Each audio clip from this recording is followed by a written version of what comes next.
El 4 de septiembre de 1970 fue el día en que Salvador Allende Gossens, representando a la Unidad Popular, ganó las elecciones presidenciales de nuestro país. El viernes, recién pasado, se han cumplido ya 50 años.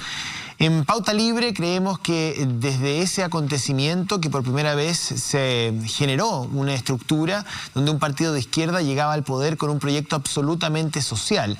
Este proceso fue el término de un movimiento ciudadano motivado por las fuerzas populares de llegar a gobernar Chile de manera pacífica, sin armas, y desde ahí tratar de transformar de alguna u otra manera la estructura productiva, social y política del país.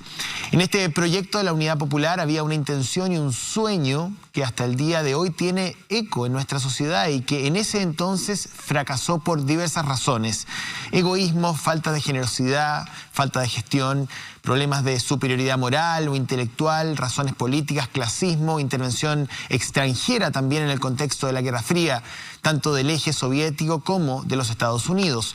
Tampoco podemos decir que era un proyecto perfecto, sí sumamente pretencioso, pero fue un ideal antes que el golpe militar ya iba en decadencia. Podría haber llegado a un puerto a través de muchos mecanismos, pero la violencia y el enfrentamiento entre unos y otros no nos conduce absolutamente a nada. Es para muchos la gran lección de este periodo de la historia. Para quienes votaron por Salvador Allende se trataba de construir un Chile diferente. 50 años después suena más certera esa consigna. Tras una revolución ciudadana jamás vista, una pandemia mundial y hoy a puertas de un plebiscito constitucional, donde estamos todos involucrados directamente y que es 100% participativo. Son parte de las exigencias, de las peticiones de la ciudadanía hoy. Tenemos todo el derecho de exigir lo que creemos que nos corresponde, pero no a través de la violencia, no a través del enfrentamiento, porque sabemos que cuando los chilenos nos hemos enfrentado a los chilenos, la verdad es que el resultado es ninguno. Eso lo dice nuestra propia historia. Hoy en Pauta Libre. Vamos a estar con la polémica que ha causado esta semana el plan del gobierno Fondéate en Casa y que busca disminuir los contagios de COVID-19 para estas fiestas patrias. Desde el Ministerio de Salud hay cruces de declaraciones con las seremías en diferentes puntos del país. Conversamos con el expresidente Ricardo Lagos Escobar, cuenta parte de su verdad en un libro y nos entrega antecedentes en una exclusiva entrevista. Después de 15 años de firmar cambios en la Constitución, en el año 2005, conversa con nosotros acerca de su posición frente al plebiscito, la crisis social, el conflicto en la Araucanía y mucho más. Muchos lo catalogan como la carta segura del Partido Socialista a las presidenciales, pero el senador de la República, Carlos Montes, se desmarca y dice: yo no estoy en eso. Es economista, fue alcalde, hoy día senador, conversa con el panel de Pauta Libre de todos los temas. ¿Qué tal? ¿Cómo están ustedes? Bienvenidos a un tercer capítulo ya de Pauta Libre en la red. Presento a las reales protagonistas de este programa, nuestro panel. Mónica González. ¿Cómo le va, señor Neme? Bien, ¿cómo le va a usted? Buenos días. Muy buenos días. Buenas tardes. Buenos días, buenas tardes, como decían los carabineros, Mirna Schindler. ¿Qué tal? Gracias, aquí estamos. Y a la distancia, pero siempre cerca nuestro, Alejandra Matus desde la ciudad de Nueva York. Muy bien. Hola. Gracias. Bueno, tuvimos plan Fondéate en tu casa. Oye, me di cuenta con tu editorial que el link que uno hace inmediatamente, ¿no?, entre el plebiscito que quería Allende para evitar el golpe de Estado y que estaba planificando, y por eso tuvieron que adelantar el golpe de Estado para que no hiciera el llamado plebiscito, y el plebiscito que tenemos el 25 de octubre nosotros en condiciones tan distintas, ¿no?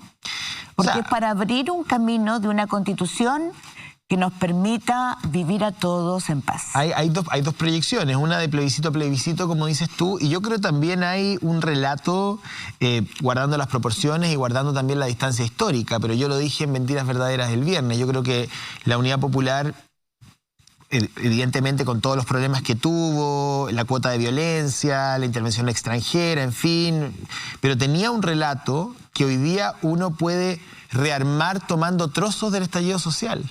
Y eso es muy interesante, hay un fenómeno. Interesante y terrible, ¿no? Que durante 50 años nosotros volvamos a reclamar dignidad, atacar la desigualdad, reivindicar la disminución de la pobreza como elemento prioritario, ¿no? Me gustaría agregar un punto de lo que dice Mónica, que claro, uno abre el diario Hoy Día y La Tercera, que no vamos a decir que un diario de centro izquierda, su titular, o sea, su editorial, que es la voz, el pensamiento, ¿no es cierto?, que marca la línea de este diario, se titula "El apruebo es la mejor opción para el país".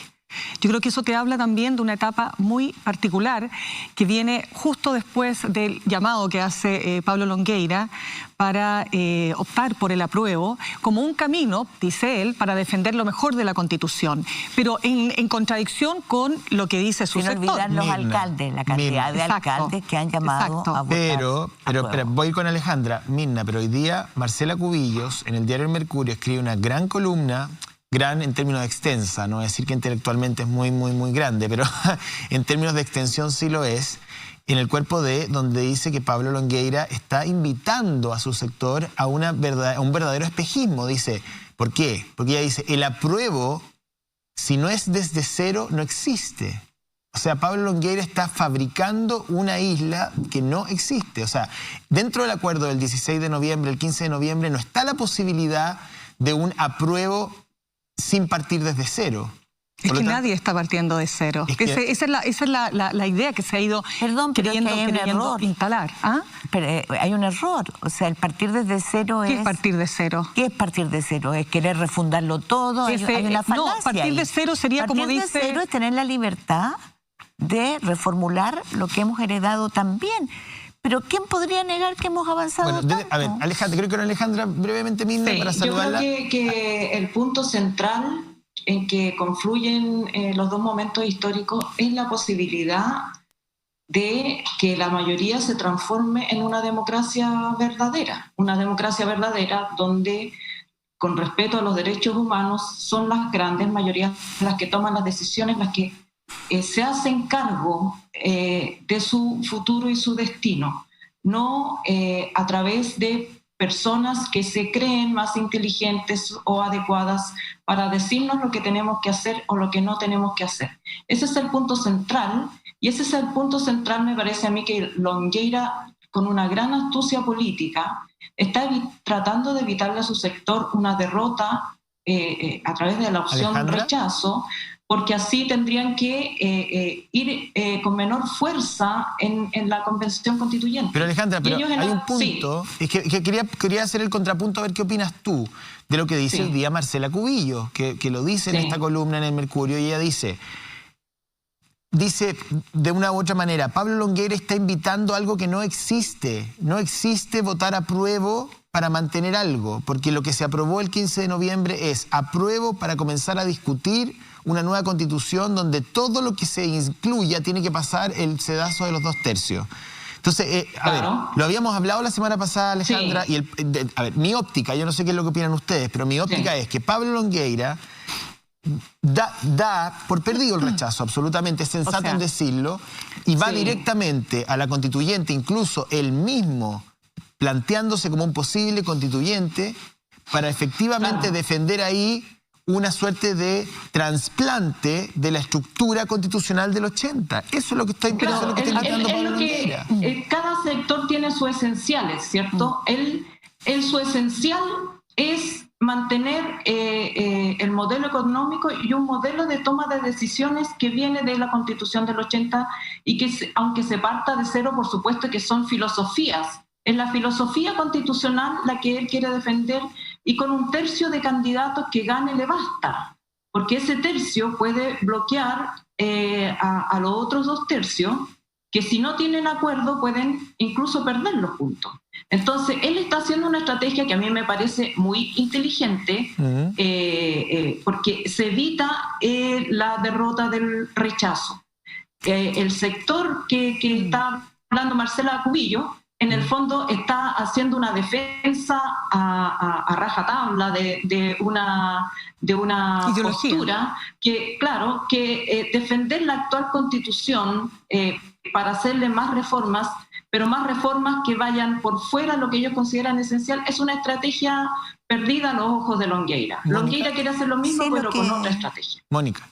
Lo que yo creo que hay en el fondo de lo que está haciendo Longueira, que también ha sido una estrategia muy importante siempre, ¿no? es un salvataje al presidente y a la coalición que lo respalda.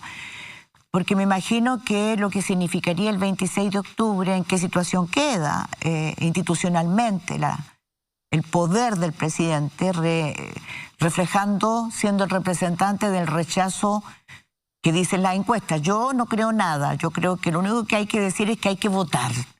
Hay que votar y hay que votar y hay que cuidarnos para ir a votar. Hay que tener mucho cuidado con estas cosas de que el apruebo gana por amplia mayoría. Yo creo que hay que votar. Pero lo que hace él es evitar por ahora que el presidente sea asimilado a la derrota, porque va a ser muy difícil que el presidente de la República sea el representante de una derrota que podría ser abrumadora. Yo todavía no logro entender por qué el presidente no dice lo que piensa. Bueno, pero tú lo dijiste, pero lo que yo estoy diciendo es que lo que hace Longueira después de que el presidente no quiso decir dónde estaba, porque iba a guardar neutralidad, es que evita eso. Ahora, lo que yo quiero decir es que la estrategia de reforma para que todo quede igual, la conocemos. O sea, yo creo que el camino que hemos aprendido es mucho. Ahí están, y yo lo nombraba el otro día, lo que nos costó aprobar una ley de divorcio. Lo que nos costó reconocer a los niños ilegítimos como niños que tienen todos los derechos y que no hay niños ilegítimos. La ley de filiación, que la Iglesia Católica se opuso con dientes y muelas y toda la derecha. Lo que nos costó, yo podría seguir, ¿no? Despenalizar a los homosexuales. O sea, las relaciones entre homosexuales eran penalizadas de una manera brutal. Hemos ido avanzando a trancos, a pedazos, para hacer un país más libre, más igualitario. Y yo creo que hay un sector que le da pánico perder estas amarras que había, ¿no? Estos cinturones de castidad. Claro, a ver, yo creo que tú dices algo muy importante, Mónica. Yo creo que más allá si la relación va a ser 70-30, 70-10, estoy hablando de apruebo versus rechazo, porque todo eso puede incluso hasta cambiar. Lo concreto es que el país, cuando tú haces un análisis en todas las encuestas serias, puedes concluir que el país quiere cambiar la Constitución porque siente no solo que es necesario legitimar este instrumento que nos une a todos, sino que también es un camino para la paz social. Lo dice, insisto, la editorial de La Tercera. Ahora, la editorial del diario La Tercera, no de un particular autor. Y lo digo esto porque lo que entiende Pablo Longueira es lo que no entiende Marcela Cubillo. Lo que entiende Pablo Longueira, que si se juega su sector por el rechazo, que va probablemente a perder, pero que no está en sintonía con las grandes mayorías, pierden su despliegue territorial. ¿Y qué significa el despliegue territorial? Significan gobernadores, significan los alcaldes, significa volver a hacer gobierno nuevamente. Y eso tiene un impacto. Entonces, Longueira sabe que este es un camino difícil porque él está enfrentando en octubre la preparación de un juicio oral donde se lo está acusando de cohecho. Él podría haberse quedado en su parcela de Villarrica y seguir en este autoaislamiento impuesto, ¿verdad? Pero entiende que este es un momento sumamente clave. Yo no sé si influido, Mirna? ¿Cuánto habrá influido? ¿Qué cosa? El 10% que tuvo que tener un requisito de votación constitucional, ¿no? Porque si no, no se aprobaba. ¿Cuánto habrá influido en que la gente hiciera carne, entendiera que las trabas que tenemos están en la Constitución? Pero para cerrar mi punto, Pablo Longueira entiende que cuando tú quieres, porque es fácil decir el eslogan de la hoja en blanco, aquí nadie está diciendo desconocemos la historia, ahora resulta que se acaba la posibilidad que tenemos hoy día, que se reforma con la Constitución. Cuando la Constitución del 25 decía que solo en una elección presidencial las dos primeras mayorías iban a ser resueltas por el Congreso y eso se cambia luego, ¿no es cierto?, por esta famosa segunda vuelta electoral. ¿Quién está pensando que eso se borra con el codo? O el derecho a la vida, o el derecho a la vida, o incluso el derecho que están consagrados que nadie podría cuestionar. El derecho a la vida está consagrado, pero no se respeta. Pero nadie podría pensar que esa hoja en blanco no va a incluir el derecho a la vida. Pero lo importante, a mí me gustaría que se dijera y que se garantizara. De acuerdo, pero va a cerrar porque necesito cerrar con lo siguiente, o el derecho de propiedad, que se dice que se va a eliminar. Nadie seriamente ha dicho que se elimina el derecho de propiedad como concepto, pero mira, acá van a surgir una serie de puntos. El tema es que para que esa hoja, supuestamente en blanco, se consolide en una constitución, tiene que haber 2/3 que estén de acuerdo. Entonces, lo que estamos diciendo, los que creemos que efectivamente hay que avanzar en ese camino, es que esa nueva constitución tendrá el consenso suficiente.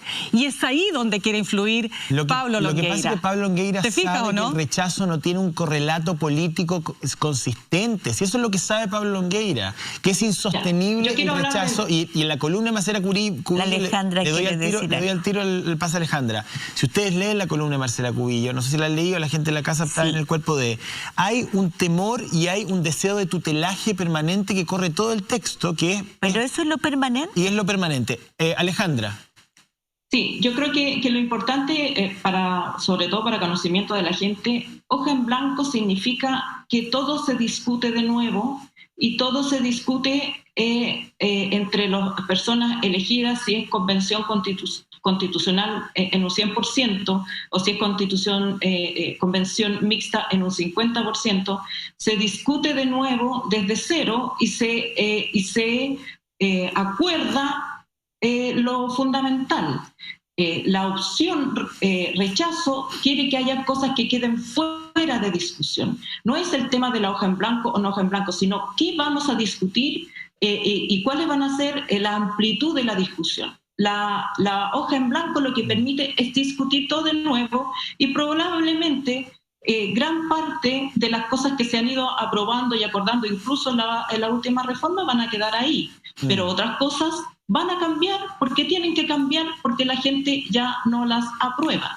Entonces no hay acuerdos preestablecidos. Eso es la hoja de blanco. Claro, vamos a tener que ponernos de acuerdo, claro, y ese es un ejercicio maravilloso. Pero vamos a tener que conversar con argumentos, vamos a tener que discutir, a volver a discutir como se debe discutir, con argumentos, y ese es un ejercicio que nos hace falta y que es imprescindible hacer. Entonces, si no se llega a acuerdo, ese tercio dice no estamos de acuerdo, bueno, será materia de ley. ¿Qué es lo que pasa hoy día? No hay acuerdo, se mantiene la actual constitución. Exacto. Entonces una minoría se impone por una mayoría. Entonces, por primera vez, como dices tú, estamos haciendo un ejercicio, o queremos pretender hacer un ejercicio genuinamente democrático. Solo para cerrar el punto, que yo creo que es importante para explicarle a la gente de qué estamos hablando cuando hablamos de hoja en blanco. Vamos a seguir hablando de constitución porque, bueno, fue parte importante de la entrevista que sostuvimos con el presidente Lagos ya hace unos días atrás, justo cuando se cumplían 5 años, 15 años, estoy con el reloj todavía, el reloj cambiado. 15 años de la firma de las reformas constitucionales del 2005, la firmó él con todo su gabinete. Vamos a escuchar qué fue lo que nos dijo Ricardo Lagos en esa entrevista. Don Ricardo Lagos, muchísimas gracias por esta entrevista. Tengo en mis manos Ricardo Lagos, Mi Vida. Usted terminó de escribir este libro, entiendo, poco antes del 18 de octubre. Pero hoy día es 26 de agosto, que también es una fecha muy importante porque se cumplen 15 años de que se promulgara en el diario oficial las reformas constitucionales que usted firmó junto a su gabinete. ¿Se pudo haber hecho más? ¿Tuvo un valor las reformas constitucionales del 2005? ¿Cómo ve usted esa constitución de la dictadura con su firma? La veo como que en su momento fue un tremendo logro. Ahora se la puedo poner de otra forma.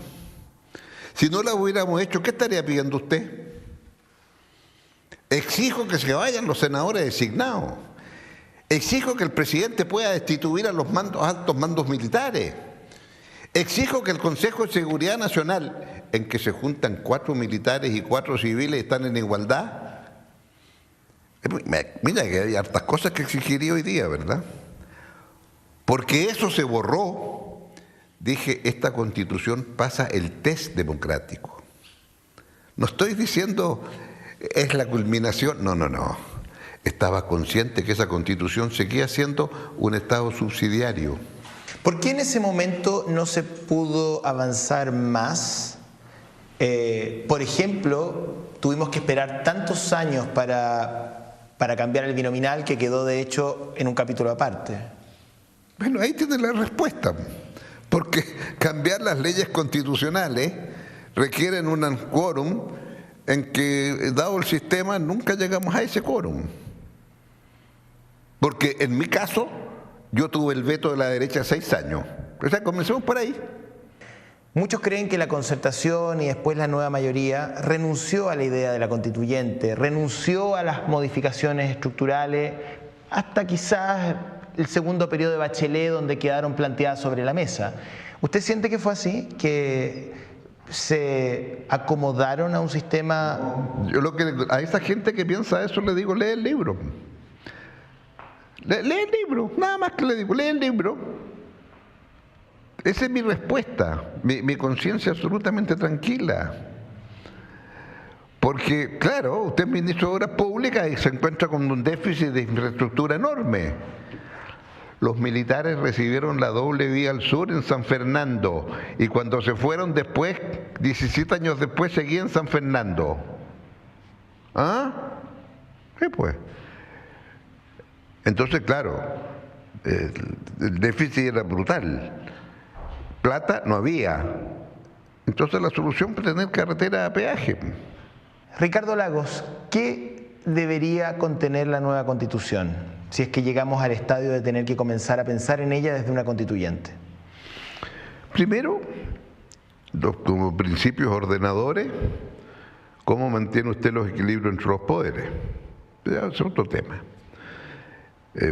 Sistema presidencial, como el actual, sistema parlamentario, sistema semipresidencial, en donde el presidente se queda, o semiparlamentario lo puede llamar, en donde el presidente se queda con la atribución de lo que es política exterior y política de defensa, y un primer ministro que tiene que tener la mayoría del Parlamento y que ve las cosas el resto del gobierno. ¿Usted se inclina por semipresidencial? El semipresidencial, en donde hay un primer ministro que es fusible, que se puede ir. Con un semipresidencialismo, Andrés Chadwick debería haber dejado el gobierno en octubre, por ejemplo. Bueno, claro. Si es que hacemos el símil de primer ministro, ministro del Interior. Claro, pero no, pues este sistema es presidencial entero. O sea... ¿Cree que podría de alguna u otra manera descomprimir el sistema político? Bueno, más que descomprimirlo, garantizar que usted va a tener mayorías parlamentarias. Ahora, eso le puede obligar a lo mejor a tener cohabitación. Mitterrand gobernó en cohabitación, Mitterrand socialista y Chirac derechista. ¿Y eso afecta a la gobernabilidad? Pero, bueno, a lo mejor hay que ser francés para acomodarse, ¿verdad? No sé. Bueno, ahí está la primera parte que tiene que ver con reformas constitucionales. Él reconoce abiertamente de que no fue suficiente, que fue lo que se podía en la medida de lo posible, como decía el expresidente Elwin. ¿Sabes lo que me pasa? Es que me doy cuenta de lo que estábamos hablando antes, ¿no? Lo tortuoso, lo engorroso que ha sido ir desatando los nudos de este cinturón de castidad que nos dejaron. Porque tuvimos senadores designados, o sea, se creó una constitución para que nadie, o sea, después viniera una mayoría distinta a quienes gobernaron durante 17 años de dictadura, no la pudieran desarmar. Son enclaves que son que determinan modelos y sistemas de vida de todos los chilenos.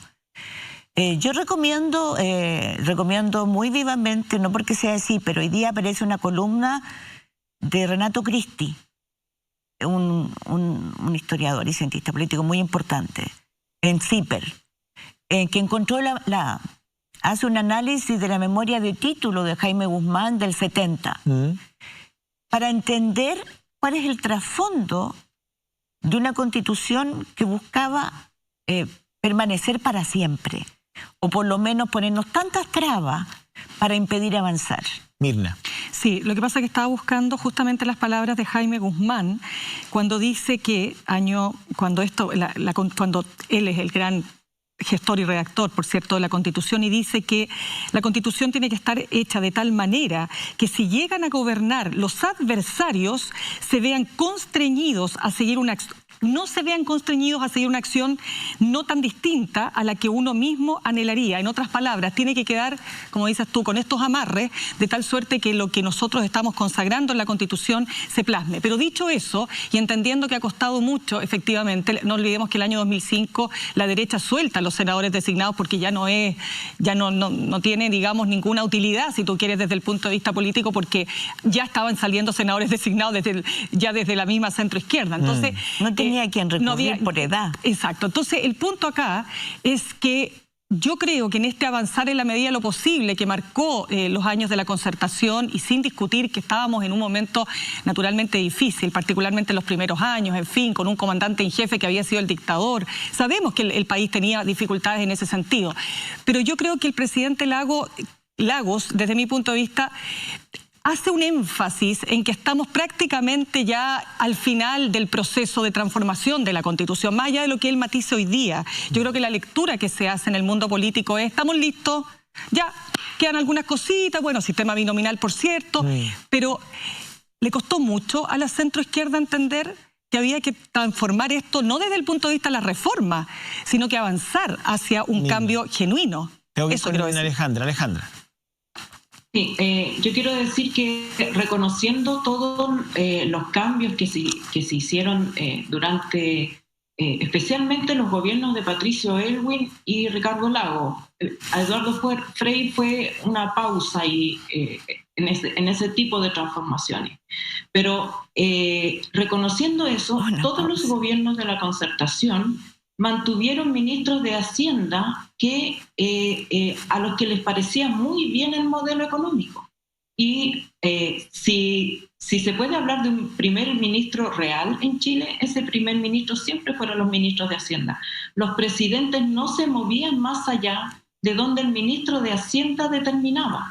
Y muchas reformas sociales no se hicieron no solamente porque habían amarras, sino que los propios ministros de Hacienda los desaconsejaban.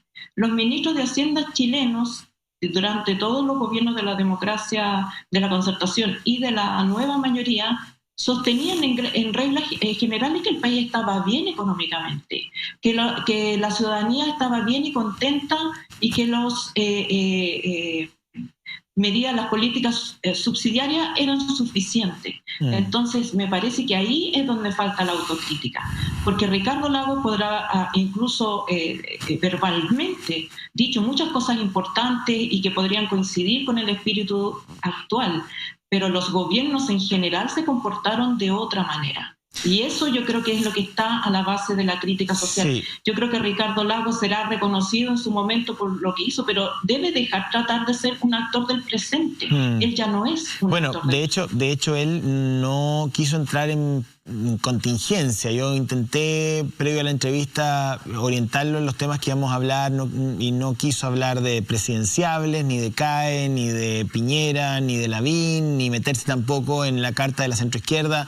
Evitó esos temas, la entrevista ya estaba concertada y yo evidentemente tuve que respetarlo porque estábamos ya a punto de comenzar, y traté de alguna manera llevar la conversación donde él se sentía cómodo, porque no quería evitar, digamos, que se sintiera incómodo durante la entrevista.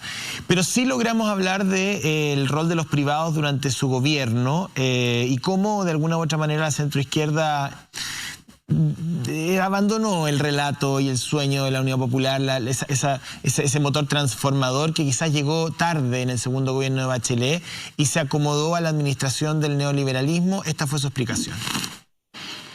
¿No fue un problema entregar el agua a gestión privada? Sí, claro, sí, pero el sector privado tiene que tener utilidades, pues. O sea, yo puedo poner una cañería aquí y tengo utilidades, porque mira la cantidad de gente que hay aquí que se puede colgar del agua. Porque igual en su gobierno le entregó a los privados un rol, reconocen ellos un rol, y el modelo de las concesiones es eso al final del día. Considerar que efectivamente los privados tienen un rol en la gestión. Pero por supuesto, si yo no estoy en contra que tienen un rol. Entonces, estoy diciendo que ahí me parecía obvio que no correspondía. Y me dijeron entonces lo obvio, o lo administran los privados, o no lo aprobamos. O no se lo aprobamos. ¿Cuál es la frontera de la participación del sector privado? ¿Dónde puede haber efectivamente una alianza? ¿Dónde puede haber una gestión a través de una concesión? ¿Y dónde el Estado tiene que guardarse el derecho a administrar y gestionar? No, pues es que en la ley de concesiones el Estado es dueño de todo. Sí, pues no. ¿De quién es la carretera? No, pero finalmente para los usuarios pareciera que seguimos siendo clientes y no la carretera. Ahora, le doy la respuesta que en su momento di, ¿no? Yo recorrí todo Chile, le expliqué a los buses por qué iban a ganar más plata, a los camioneros por qué iban a ganar más plata, pagando el peaje. Eso lo expliqué a todo y no hubo problema ninguno. Por una razón muy simple. Santiago-Concepción usted se demoraba 8 horas en auto, en bus, y cuando esté en las carreteras como están ahora, se demora 6 el bus.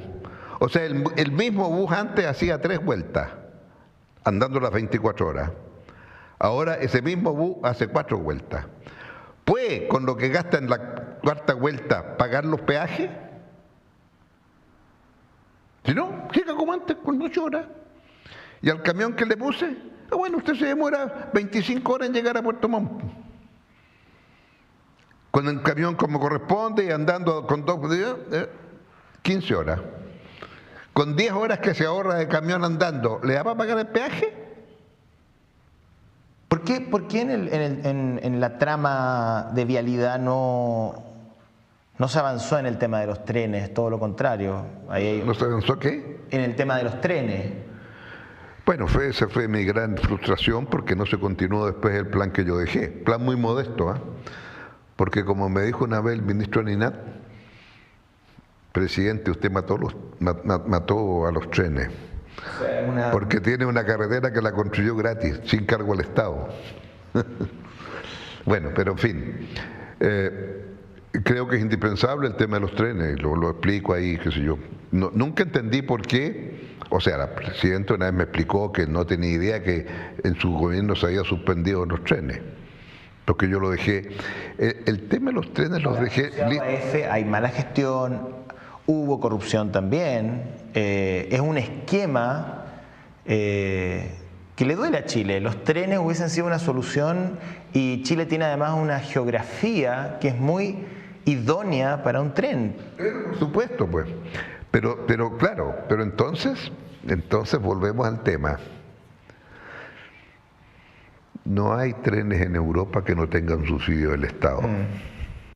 Bueno, yo lo quería llevar al límite entre ser ciudadano y ser cliente, pero como que el presidente no sé si no entendió el presupuesto de la pregunta, porque él insiste con que el gran valor de las concesiones es que el Estado finalmente es dueño de la infraestructura, pero desde el punto de vista del servicio y del sentir ciudadano, uno no tiene derecho a acceder a eso independiente de quién sea el dueño, sino que sigue siendo un cliente. Quiero partir con la Ale y de ahí vamos a la ronda Mirna, Mónica. Ale. Yo creo que el tema de las concesiones es que básicamente también se construyeron muchas empresas de papel que obtuvieron dinero para hacer las concesiones a través de las AFP. Entonces, ¿cuál gestión privada? O sea, en el fondo, el Estado construye, los trabajadores le prestan la plata y el lucro va para el que administra. Además, como se constituyen monopolios naturales, porque no hay otro lugar por donde pasar, el cobro de los precios, por más que se dice que está ahí una comisión que lo determina con factores objetivos, los precios van subiendo, no en la misma proporción que suben los sueldos ni los ingresos de los trabajadores y las personas que cruzan por los pórticos. Aparecen pórticos, es impresionante en Chile comparado con otras carreteras donde hay peaje, la frecuencia de un pórtico entre un pórtico y otro. Entonces hay mucho espacio para la arbitrariedad, mucho espacio. Y ese es el tema de las concesiones, no solamente de las carreteras, sino que del agua, de la electricidad, de la construcción de hospitales, de la construcción de cárceles. ¿Cuál es el interés del privado finalmente?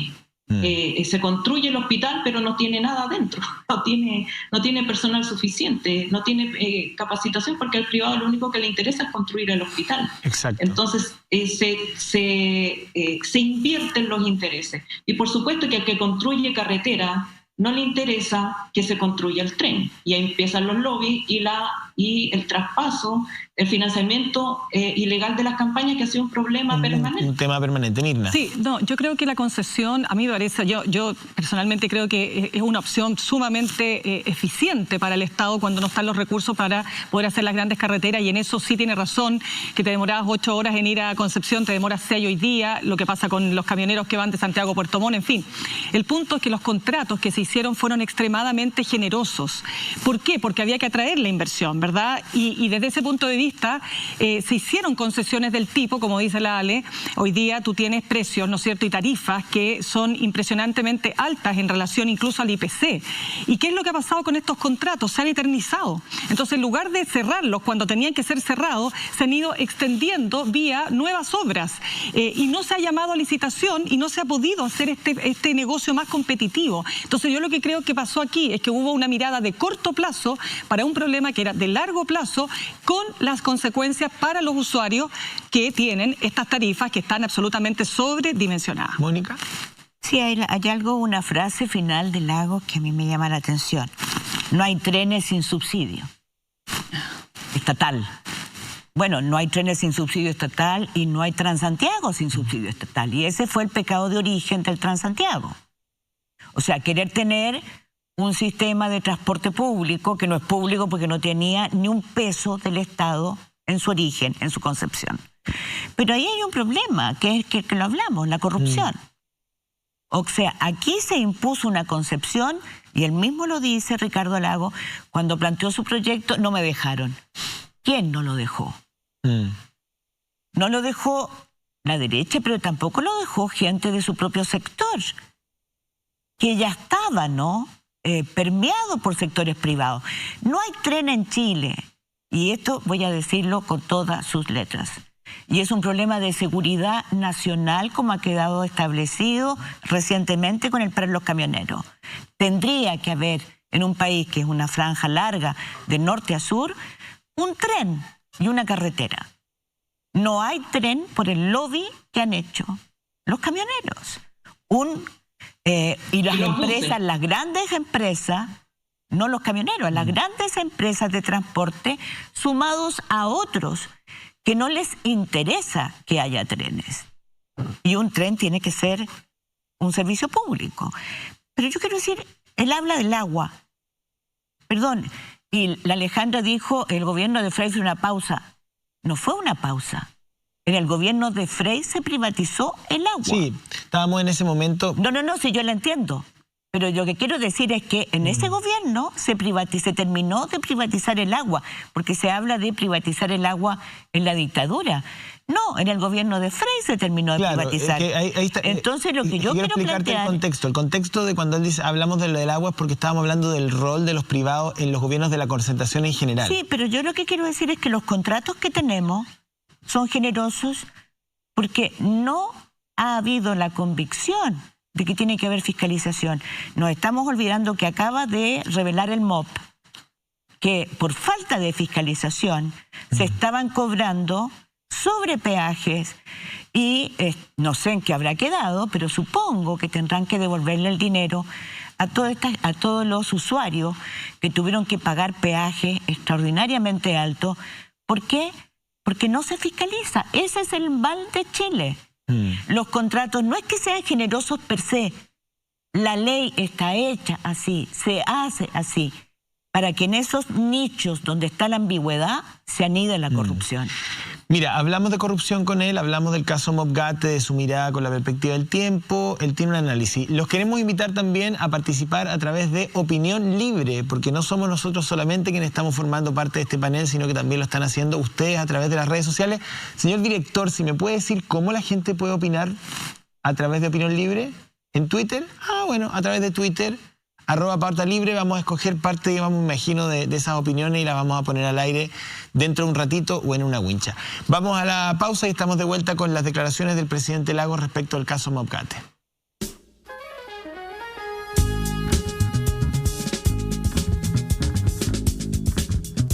Hola, muy buenas tardes. Mi nombre es Amanda Piñalosa y soy psicóloga educacional.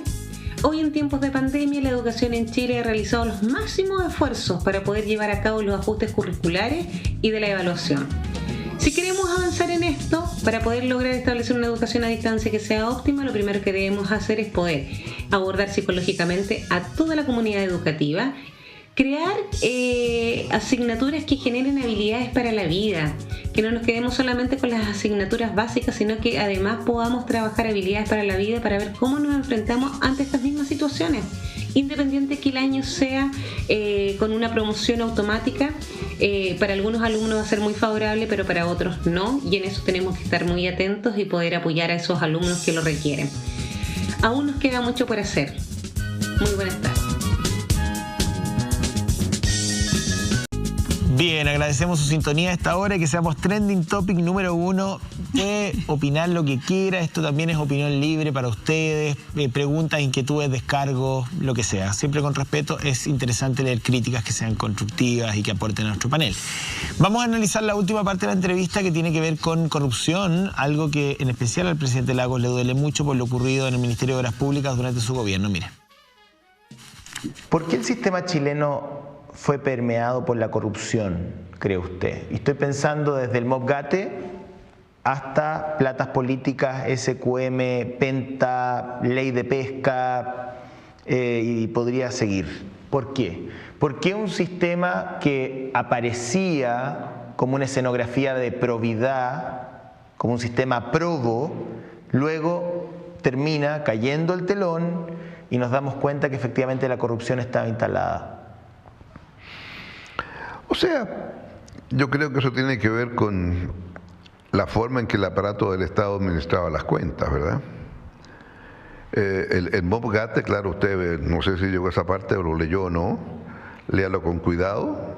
Eso fue una gran operación política. Aclaremos las cosas.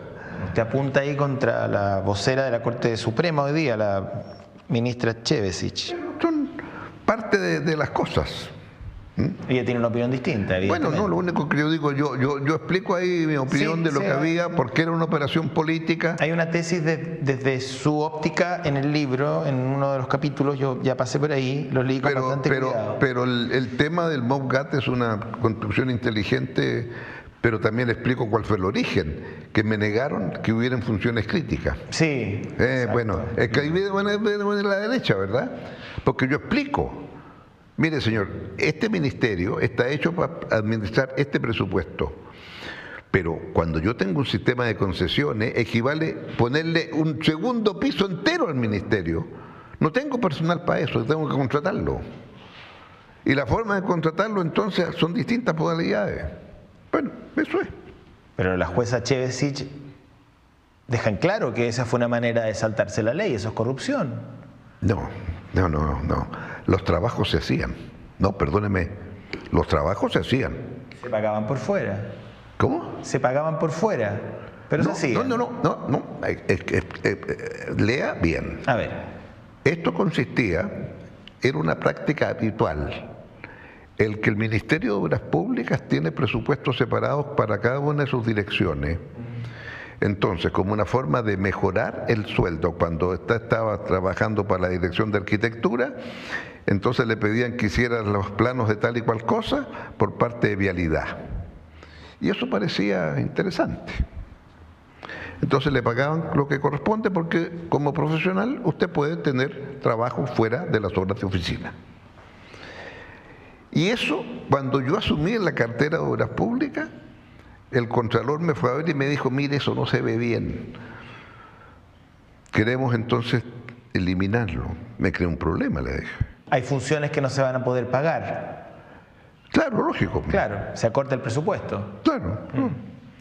Entonces, bueno, la forma entonces, que lo haga la Universidad de Chile. ¿Puede usted dudar de la Universidad de Chile? O sea, no, ¿verdad? Entonces, cuando se empiezan a cuestionar esas cosas y a escarbar para atrás, es la más divertido en MOPGATE. Todo tiene rendición de pagado impuesto interno. Todas esas boletas honorarias que hacían los funcionarios pagaban el impuesto a fin de año. O sea, si usted denuncia lo que le quiero decir... Y en el libro queda claro, el punto es que el Poder Judicial tiene otra mirada del caso. Está bien. Lo único que yo digo, usted concibe que estos funcionarios, ingenieros, como lo digo ahí, por un pasaje iban a hacer una operación trucha. No. Volviendo al 18 de octubre, ¿por qué fue la ciudadanía la que finalmente brama por un cambio de modelo y no hay una capitalización del sector político? Finalmente el triunfo, si algunos lo quieren llamar así, o la reivindicación del 18 de octubre es 100% ciudadana. Porque lo que eso genera es una crisis entre la ciudadanía y los poderes públicos. Fíjese, no dije el gobierno, dije los poderes públicos. La ciudadanía, que se vayan todos. La ciudadanía, todos son élite. El ministro de la Suprema, el Tribunal Constitucional, el fiscal de no sé dónde, el diputado no sé cuánto, el senador pone, ¿para qué le digo el presidente y los ministros? En consecuencia, la crisis es una crisis institucional muy profunda. Cuando yo digo que las instituciones funcionen, claro, pero mire usted, ¿no? Ahí las instituciones son cuestionadas. No me hizo la pregunta, pero yo diría que es un error, porque lo planteé en un momento cuando se produjo esto. Yo dije, esta es una crisis entre la ciudadanía y el Estado de Chile. El Estado con todas sus instituciones, con toda su parafernalia. Recuperar esa confianza cuesta mucho. ¿Y quién se responsabiliza por esa descomposición institucional? Todos los que tuvimos responsabilidad y nos fuimos capaces de avanzar más. Usted asume la suya, me imagino. Bueno, claro, por supuesto. Figúrese usted, yo fui un actor durante 16 años, para ponerlo en la parte del libro. O sea, del plebiscito al fin de mi gobierno. En esos 16 años, claro, era más fácil, había más orden. La ciudadanía todavía... después, yo percibí que algo estaba ahí, por otras razones, pero bueno, eso fue. ¿Cuál es su reflexión respecto de ese día? Ese día, ¿qué significa en la historia de Chile? La crisis de un modelo que explota, de una forma de entender cómo estructurar el aparato del Estado, la creencia que los privados lo hacen mejor que el sector público, lo cual es una creencia que me parece muy legítima. La Araucanía es un buen tema también, y hoy día, por sobre todo, hay una tensión permanente ahora con los gremios de camiones. ¿Cuál es su mirada respecto de las posibles soluciones? Lo que pasa es que hay muchas cosas que se pueden hacer, ¿verdad? Como ministro de Educación establecí que donde quiera que había más de un 50% de niños que hablaban mapudungun, había que enseñar mapudungun para que no se perdiera ese lenguaje. Ahora, es fácil hacer el decreto. Después tienen que empezar a decir, ¿de dónde encuentro profesores que enseñan mapudungun? Entonces, claro, lo lógico es hacer un sistema de becas especiales, que todo aquel que sabe mapudungun por su familia tiene acceso directo a los institutos pedagógicos con beca. La pregunta es ¿por qué no se ha avanzado en esa dirección? Porque hay sectores muy conservadores que creen que pueden aplicar a tabla rasa. No se hacen cargo de don Cornelio Saavedra. No se hacen cargo de lo que fue la pacificación de la Araucanía, que no es una, digamos, una época para estar orgulloso. ¿Hoy día el camino es la socialdemocracia o es un concepto un poquito manipulado? Usted es representante, digamos, de la socialdemocracia y de su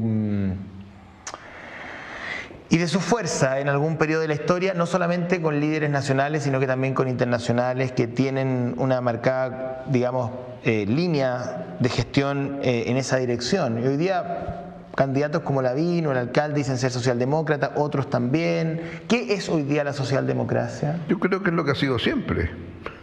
No tiene ningún misterio. Primero son partidos democráticos. pero que creen que, por eso se llama socialdemocracia, que hay un conjunto de temas sociales que deben ser resueltos con un mínimo, que hemos vuelto a hablar tantas veces en esta conversación ya, y que ese mínimo debe ir creciendo a medida que el país va creciendo. Y por eso entonces el subtítulo es Gobernar para la democracia.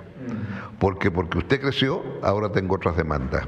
Entonces tengo que gobernar para esa nueva democracia que surgió a partir de lo que hice antes. En esa lógica, ¿uno puede ser socialdemócrata independiente del domicilio político donde está o donde haya estado a lo largo de su historia? Pues si usted cree, ¿cómo quiere definir el domicilio político? Si usted quiere ponerse aquí una franja que diga tal cosa, bueno, será eso, que es lo que usted quiere ponerse. Pero el concepto de democracia social surge cuando no basta el respeto al ser humano y los derechos políticos. No basta el respeto al ser humano y que se pueda expandir económicamente. No basta, no, tiene que haber también un conjunto de temas sociales. Y los temas sociales que incluyen lo cultural, por supuesto que sí, pues. Entonces son muchos los elementos que están. Pero tiene que haber una relación entre a medida que esa economía se va expandiendo y cuánto de eso usted distribuye. Y muy importante, y cuánto de eso usted también invierte. Ricardo Lagos, Mi vida, Gobernar para la democracia, Memorias, segunda parte. Hay una primera parte, se puede leer por separado, ¿eh? Es muy dinámico, hay muchas anécdotas interesantes, hay harta reflexión, hay fotografías también, así que bueno, yo me lo llevo para mi biblioteca personal. Gracias, don Ricardo Lagos, por recibirnos en su casa. Muy bien, bienvenido. Doy la palabra. Sí. No, yo solamente que, quiero quedarme con el caso Mopgate, que sin duda es el caso más resonante de los primeros años, ¿no? De los 2000, que golpea fuertemente a la concertación. Nuevamente Pablo Longueira juega un rol ahí, ¿no? En que se le entrega por parte de la oposición de la época el apoyo para que esto no terminara, ¿no es cierto?, afectando o generando, ¿no es cierto?, una debacle institucional. Pero yo me quedo con el fallo de la Corte Suprema. En el libro, el expresidente Lagos es muy duro contra la jueza Gloria Ana Chevesic. La culpa. La acusa no, dice que tiene varios, dice la jueza con un celo no siempre imparcial. Y yo creo que acá los hechos son los que valen. Acá tenemos una Corte Suprema que definió que acá hubo fraude al fisco y dos de sus ministros, que nadie podrá decir que no son grandes ministros, lo fueron, Milton Juica, ya está fuera, Hugo Dolmech, que finalmente fallan y ratifican, quiero decir, la condena por fraude al fisco. Entonces yo creo que ya todo lo demás, que si los trabajos se hicieron o no se hicieron, es como cuando uno escucha a parlamentarios que defienden las boletas falsas para financiar la política porque era la forma en que se hacía. Si era lo mismo, si se hacía o no, a los ojos de hoy, eso es corrupción. Mónica. Bueno, yo creo que no hay mucha duda de lo que lo fue, ¿no? Ahora yo tengo simplemente un pequeño matiz en eso, con respecto a atribuirle a la Corte Suprema que siempre históricamente ha hecho lo correcto. No es verdad, porque la Corte Suprema tiene numerosos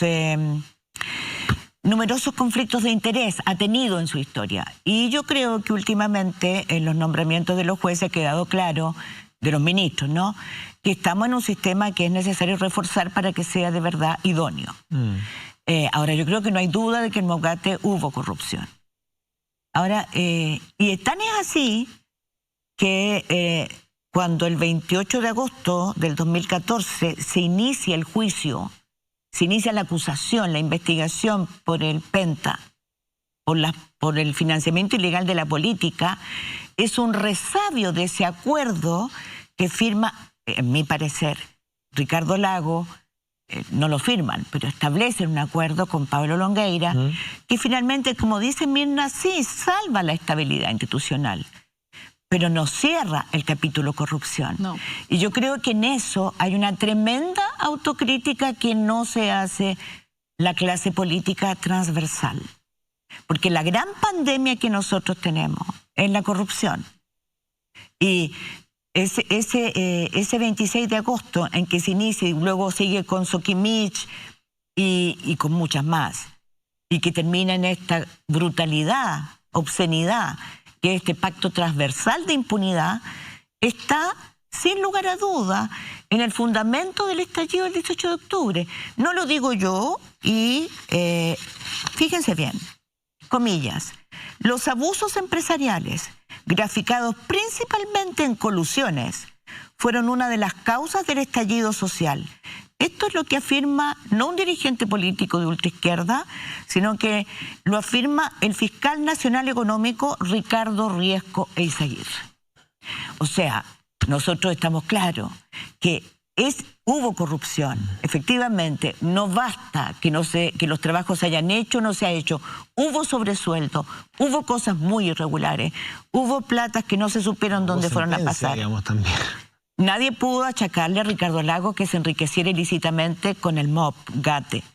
Pero que hubo corrupción, sí lo hubo. Por eso hubo tantos procesados, ¿no? Quiero ir con la Ale. Sí, yo creo que es importante que pensemos también cuál es el concepto de corrupción cuando hablamos del Estado. El concepto de corrupción es no solamente el enriquecimiento ilícito, sino que desviar el objetivo de los aparatos públicos hacia intereses personales.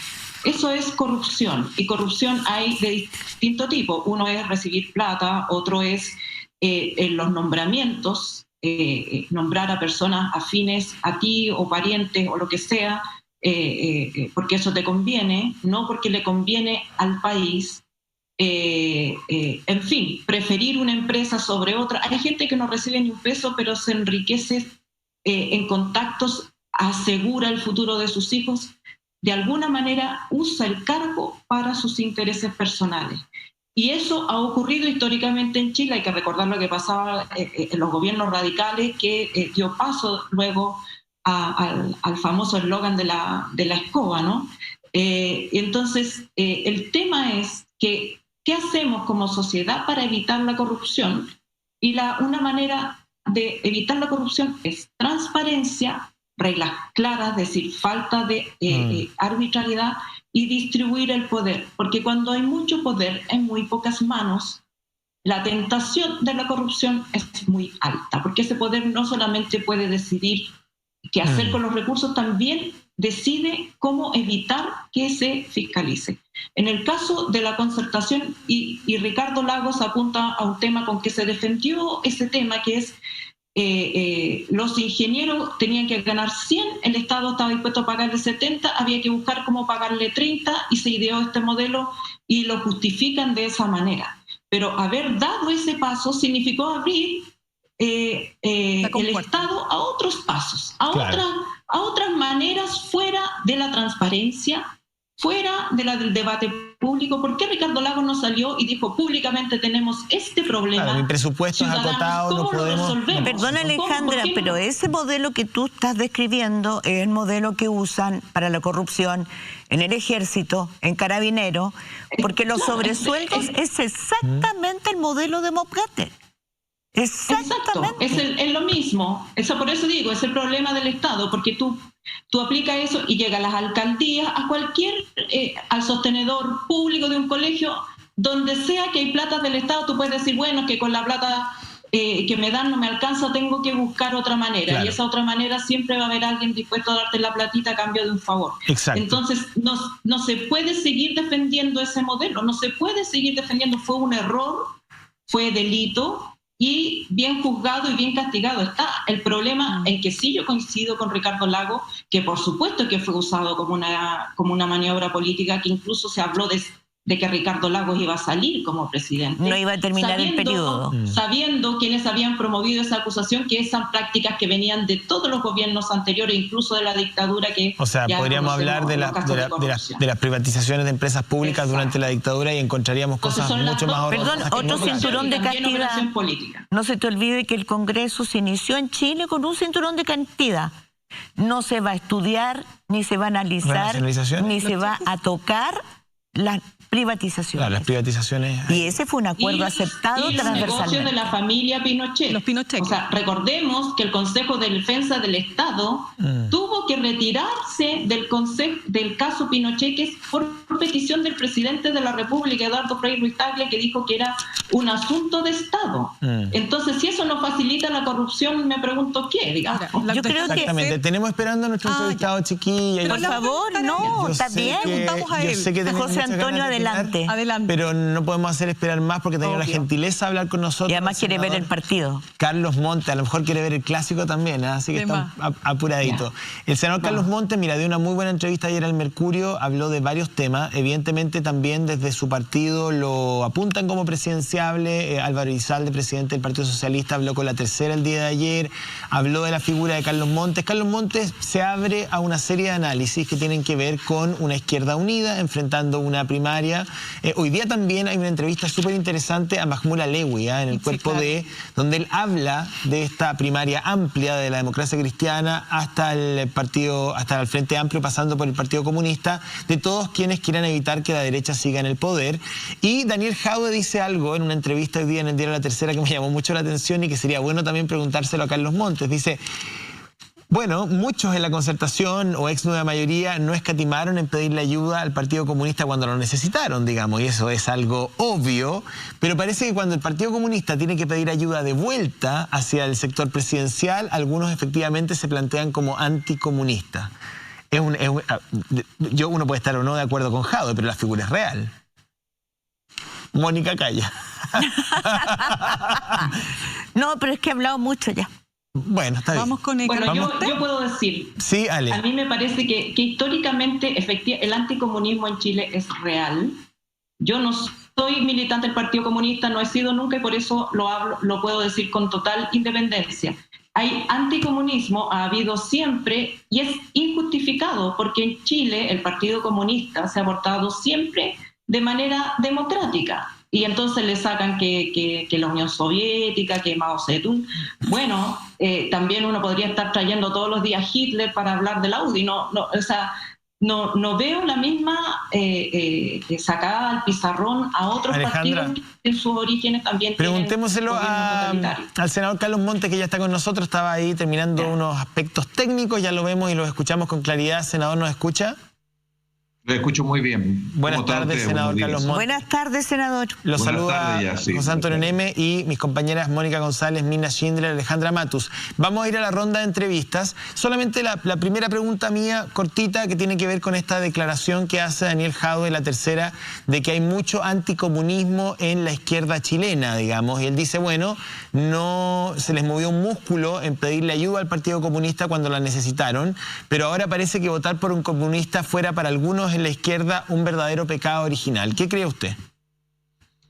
Mire, yo quiero decir de lo personal, y como partido se respeta al Partido Socialista, al Partido Comunista sin lugar a dudas, se lo respeta como un partido que tiene una larga historia, ha contribuido, ha hecho distintos aportes. Respecto a su inserción en el sistema político, el Partido Socialista trató de contribuir a que eligiera parlamentarios, que era importante que estuvieran en el Parlamento, y por eso se hicieron distintas iniciativas electorales al final para que eso ocurriera. Y yo no creo que hay anticomunismo en algunas personas o sectores, pero no es algo generalizado. Bien, vamos a partir la ronda de preguntas. Muchachas, les pido que ustedes acoten, tienen un tiempo determinado todas las preguntas para que cada una tenga su tiempo. Mónica, Mirna, Alejandra. Mónica. Senador, usted es economista, se conoce bien de economía, ha tenido una actividad rutilante en la Comisión de Hacienda y quedaron flecos sueltos con la letra chica del acuerdo con los camioneros. Se lo pregunto porque usted ha participado en las negociaciones de la reforma tributaria.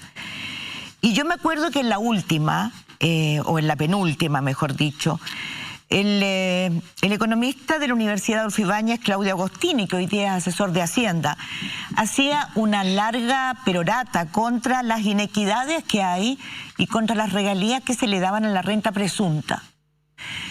¿Por qué no hemos podido conocer nunca todos quienes se benefician de esta renta presunta, que Claudio Agostini dice que resulta muy fácil disfrazarse a los grandes empresarios que se dividen y finalmente termina siendo un beneficio que es absolutamente necesario de eliminar.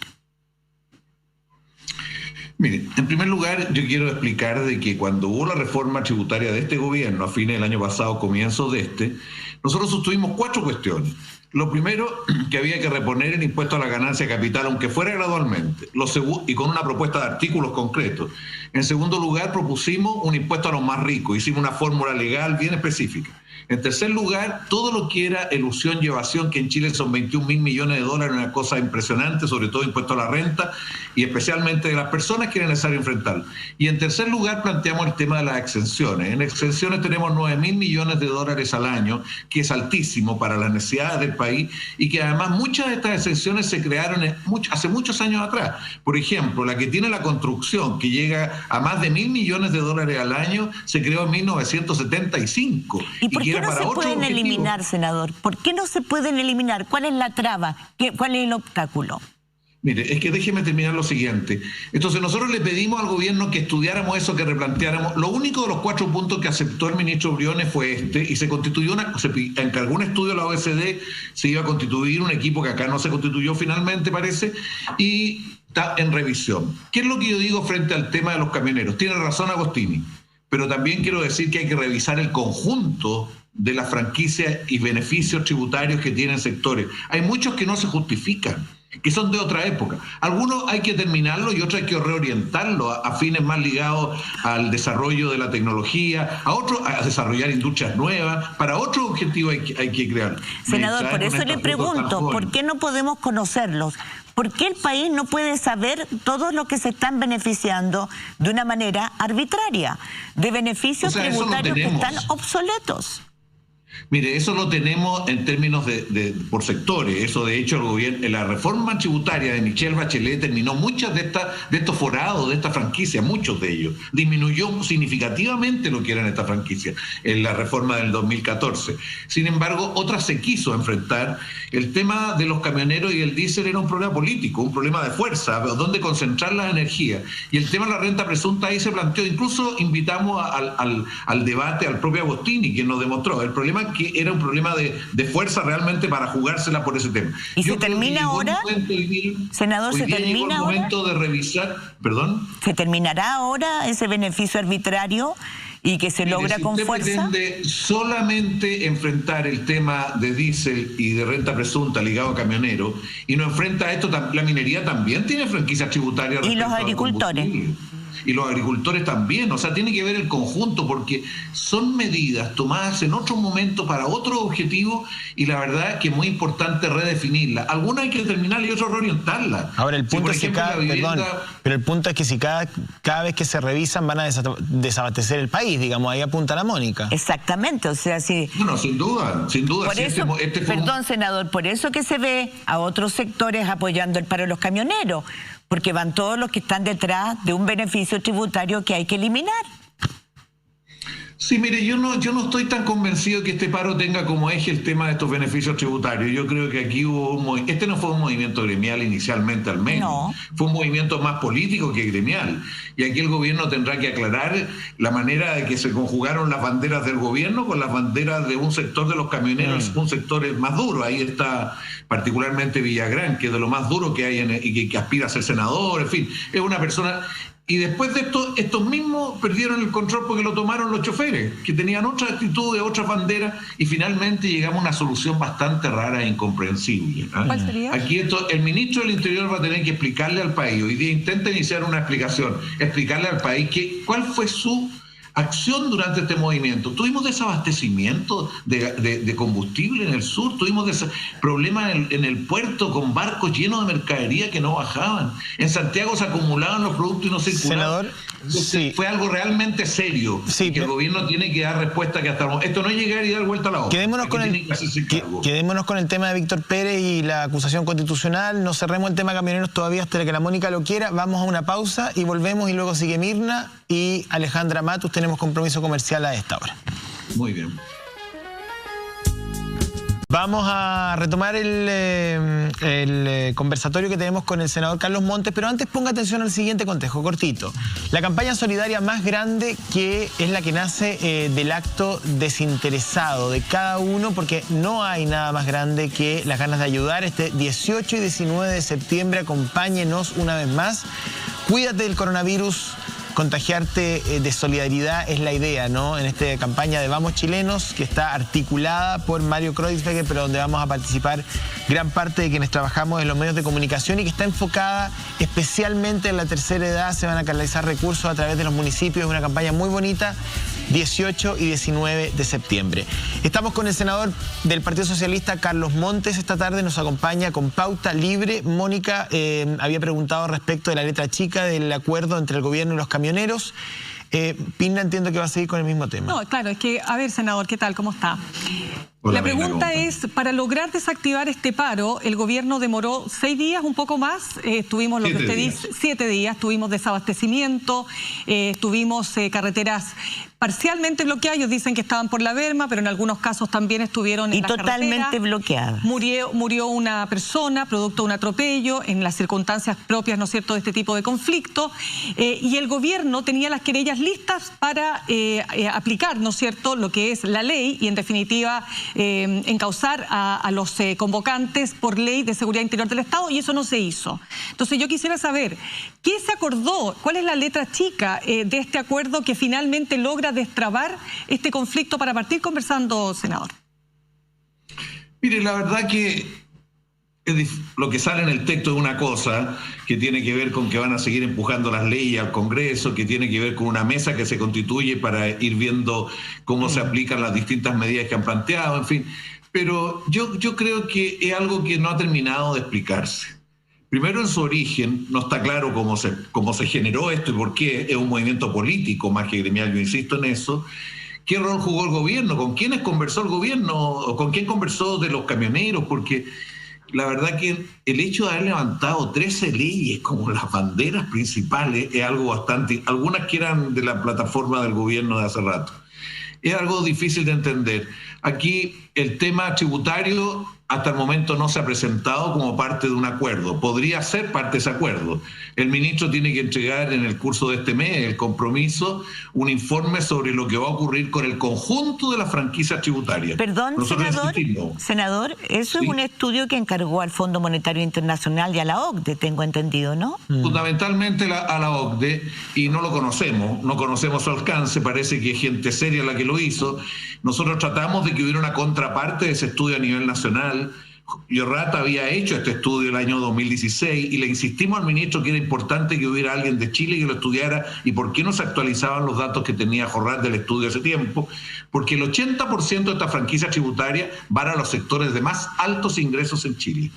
Sí. Entonces nosotros queríamos verlo cada uno de ellos. La mayor parte de las franquicias son del mercado capital en todo caso. Sí, pero para cerrar entonces, ¿qué es lo que se aprobó? Porque lo que se está diciendo que un camión quemado, ¿no es cierto?, va a tener el chofer o el dueño del camión, hablemoslo así, la posibilidad que se le devuelva el diferencial entre lo que cubre la compañía de seguro, ¿verdad?, y lo que tendría que cubrir el dueño del camión. Eso por un lado. Hay todo un tema con el tema del lucro cesante y todo esto, ojo que hay que decirlo, es financiado con la plata de todos los chilenos y chilenas. Entonces quiero saber cuál es el acuerdo donde ustedes también tienen que jugar un ¿cómo rol? Lo vamos a saber? Porque no se sabe. Queremos saber la letra chica, senador, de este acuerdo. Todas esas materias, hasta donde yo entiendo, tienen que ser por ley y por lo tanto tendrán que presentar un proyecto al Parlamento y ahí nos van a presentar un poco... O sea, ¿cuál es la situación hoy día con los 400 personas que tuvieron daños visuales a partir de los movimientos de octubre? O sea, ¿cuál es la respuesta del gobierno? Las casas que se han quemado, distintas situaciones. Entonces, que ahora aparezca este beneficio directo solo a los camioneros, estamos esperando qué proyecto de ley se nos van a ¿Ustedes no lo aprobarían, senador? Si solo fuera hacia los camioneros, a ver, para explicarnos, si esto fuera aplicable, como dice usted, a los que perdieron un ojo, a las personas que fueron víctimas de una bala loca, o las casas quemadas, por ejemplo, en Lanalhue. Estoy poniendo algunos ejemplos. ¿Ustedes aprobarían una propuesta así, si es que se extiende o no? A ver, para entenderlo. O sea, si hay una medida general reparatoria de un conjunto de situaciones que han ocurrido, eso habría que evaluarlo. ¿Qué es lo que significa? ¿Cómo se pretende financiar? ¿Quiénes serían los beneficiarios? Pero la verdad que lo discriminatorio aquí, que se plantea como solución a un conflicto solo para un sector, sin decir nada en qué va a consistir y cómo se va a procesar. Esto tiene que llegar al Parlamento, Mónica, por lo tanto, ahí se debe conocer a través de eso. Hay un fondo que se crea en el presupuesto nacional, hay un fondo para compensar daños en la zona de la Araucanía, pero un fondo muy pequeño que en ningún caso que creo que sea parte de esta solución. Sí, me gustaría ir con Alejandra Matus. Sí, senador, yo lo quiero cambiar de tema. Han estado discutiendo distintos sectores sobre eventuales candidaturas presidenciales y pareciera que con esta discusión se pone en segundo plano el plebiscito de octubre.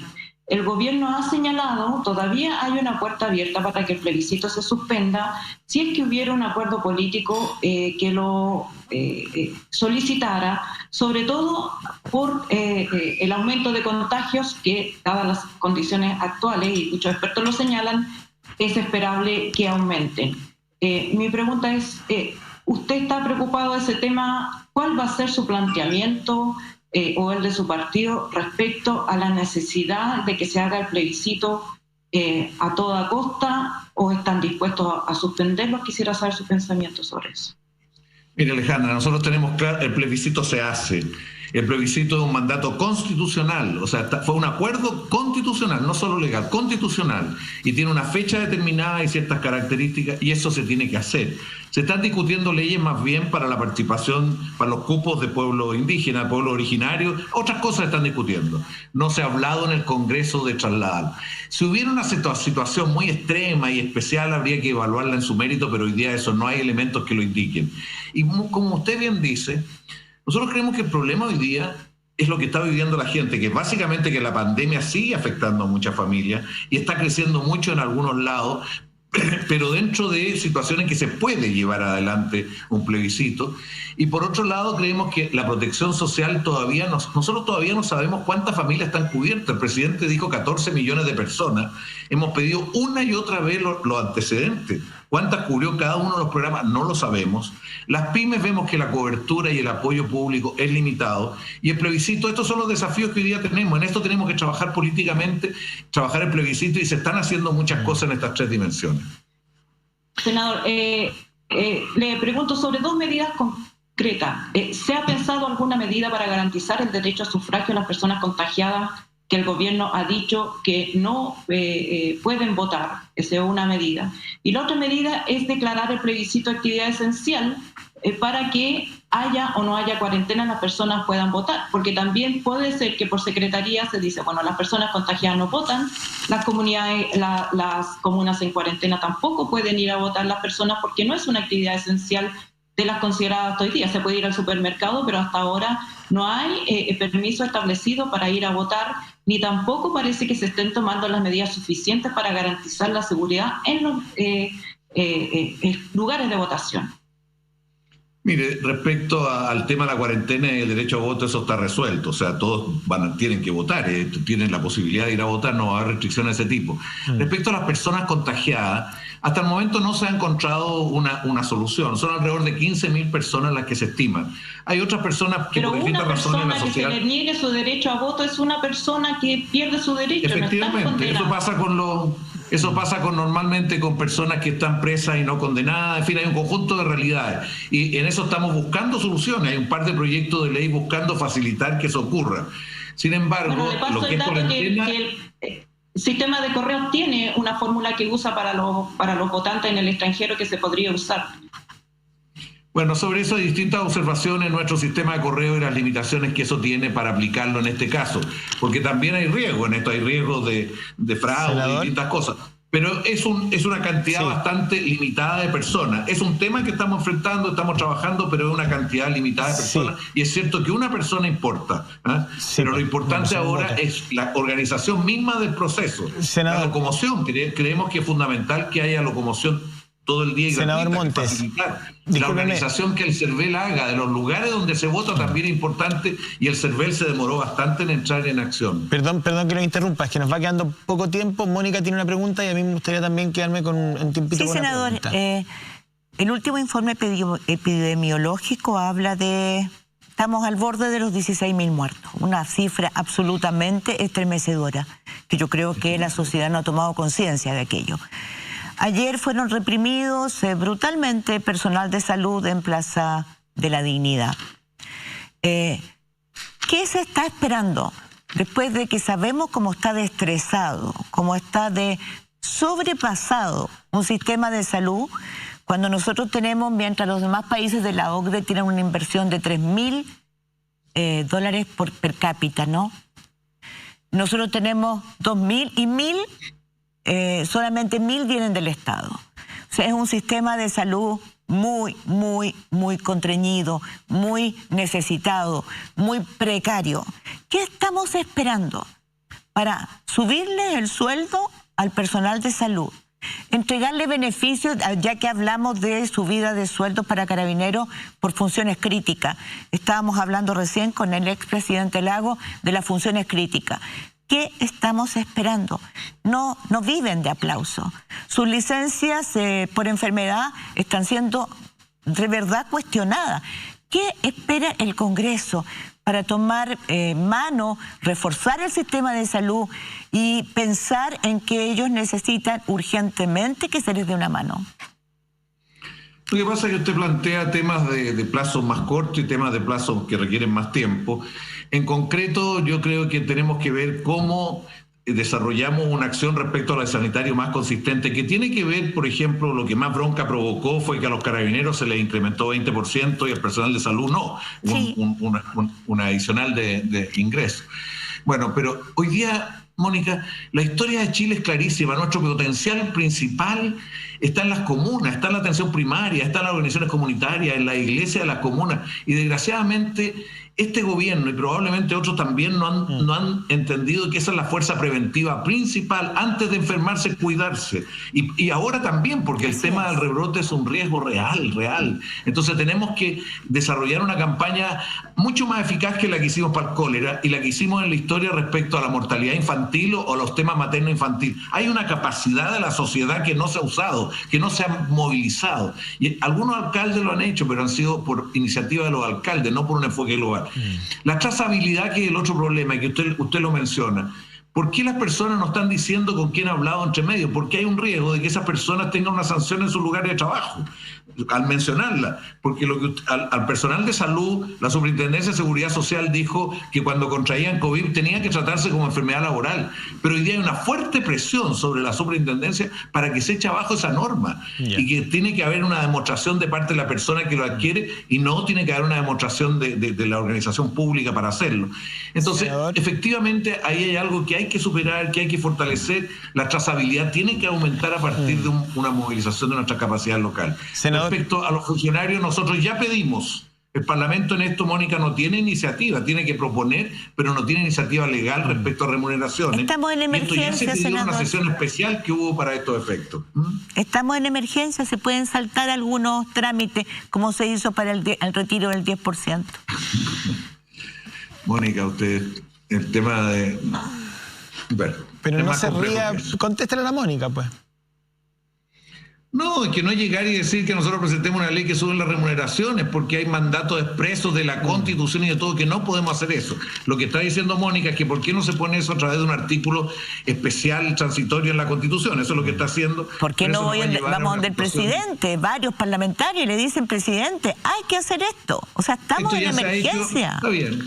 Se ha hecho en sesiones especiales, se le han planteado a los ministros de Salud, se le ha planteado al ministro de Hacienda en distintos momentos, y con lo que ocurrió con Carabineros, que se le aumenta la remuneración producto después de todo el fraude de Carabineros.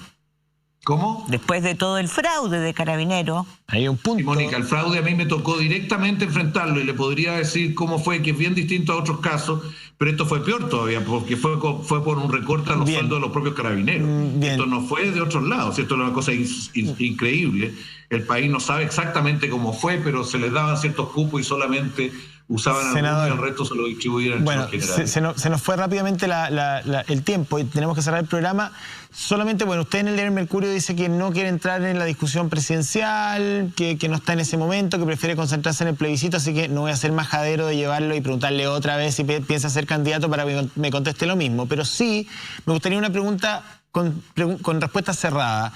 Mahmoud Alewi hoy día en el diario Mercurio dice: la izquierda debe tener una primaria amplia que vaya desde la democracia cristiana hasta el Frente Amplio, pasando por el Partido Comunista.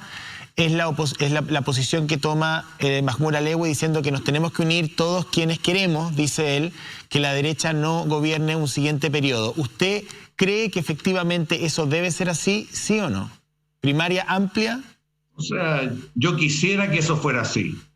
Y quisiera que se construyan las condiciones para primaria amplia, no solo para candidatos presidenciales, tenemos que elegir constituyentes, tenemos que elegir alcaldes, elegir gobernadores. Se requiere una unidad. Para hacer cambios se requiere una amplia mayoría, una amplia unidad. Y todo lo que usted señala, ojalá fuera posible y ojalá que lo lográramos. Ojalá. Ese es el desafío. Le tenemos un regalo, la música del cosmos. 9 variaciones sobre temas científicos y tecnológicos, desde Pitágoras hasta las estrellas de neutrones. Se lo vamos a mandar como regalo. Gracias por esta entrevista, senador Carlos. Voy a tratar de entenderlo. Muchas gracias. Senadora, buenas tardes. Que tenga una buena tarde de domingo. Muchas gracias, lo felicito y la felicito por el programa en todo caso. Muchas gracias. No digo digo en general. Muchas gracias, que estén muy bien, buenas tardes. Mila Tablas, que siempre nos deja una tablita para que después nos quedemos compuchando aquí con mis compañeras y debatiendo respecto de los contenidos del programa. Y Sarika Rodríguez, que siempre me ayuda con la ropa. A los dos, gracias. Porque ustedes lo pidieron, porque lo dijeron, porque lo necesitaban. Cambiamos de horario a partir del próximo domingo. Nos vamos a ver, chiquillas, mucho más temprano. A las 10:30 de la mañana nos vamos a acompañar de 10:30 hasta 12:30 eventualmente, y la repetición a las 12 de la noche. Así que usted el próximo domingo se hace su bandeja, paltita, huevo, un par de tostadas, un café, y se sienta a tomar desayuno escuchando nuestro programa y los brillantes análisis de Mónica González, de Mina Schindler y de Alejandra Matus. Gracias a las tres. Gracias. Chao, que lo pasen muy bien. Gracias. Y a ustedes, que estén muy bien. A todos que no nos están escuchando, buena tarde domingo.